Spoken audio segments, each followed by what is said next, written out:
আমি এতক্ষণ যে ভিডিওটা আপনাদের মাঝে শেয়ার করেছি সেটা হচ্ছে নাটোর লালপুরের সেই গ্রিন ভ্যালি পার্কে।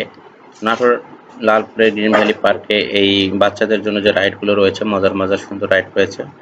আর নাটোর গ্রিন ভ্যালি পার্কটি একটি গ্রিন পার্ক, আসলে নামের সাথে যে মিল রয়েছে ওখানে গেলে আপনারা বুঝবেন।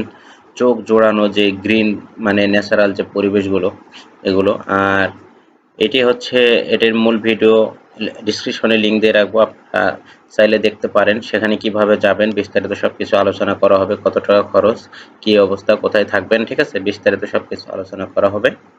তো দেখতে থাকুন। আর চাঁদের বুড়ো চ্যানেল যদি আপনাদের ভালো লাগে, আপনাদের ভিডিওগুলো যদি ভালো লাগে, তাহলে চাঁদের বুড়ো চ্যানেল ফ্যামিলির সদস্য হয়ে যেতে পারেন আপনারা, ঠিক আছে। মন চাইলে আপনারা লাইক কমেন্ট শেয়ার সাবস্ক্রাইব করতে পারেন, আপনাদের মূল্যবান একটি মতামত জানাতে পারেন। আপনাদের আশেপাশে দেখার মতো কি জায়গা আছে সেগুলো কমেন্টস করে জানাতে পারেন, সেগুলো ভ্রমণ করে দেখব, ঠিক আছে।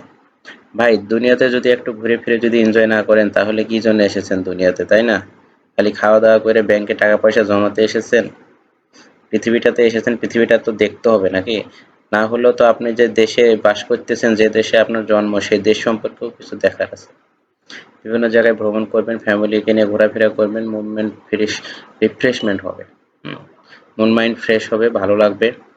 তো আমি এখানে সবসময় ভ্রমণের কথা বলি, কারণ ভ্রমণের গল্প যেনারা শোনেন, শুনতে শুনতে অবশ্যই এগুলো দৃশ্যগুলো দেখতে দেখতে আপনারাও ভ্রমণের নেশাগ্রস্ত হয়ে যাবেন, আসক্ত হয়ে যাবেন। এটা কিন্তু ভালো, যারা ভ্রমণ করে তাদের মন মাইন্ড ফ্রেশ হয়, রিফ্রেশমেন্ট হয়। এবং যারা সবসময় মনের মধ্যে যে ভ্রমণের ভালোবাসা, হ্যাঁ, এটা যারা পোষণ করে তারা সহজ সরল মানুষ হয়। অধিকাংশই দেখবেন যারা ভ্রমণ পিপাসু তারা সহজ সরল মানুষ, যারা প্রকৃতিকে ভালোবাসে, প্রকৃতির টানে ছুটে যায়। তো যাই হোক দর্শক, সবাই ভালো থাকবেন। কখনো মিথ্যে বলো না বন্ধু, মিথ্যে সম্পর্ক নষ্ট করে, জীবনকে ধ্বংস করে। বুঝলে বুঝপাতা, না বুঝলে তেজপাতা। খোদা হাফেজ।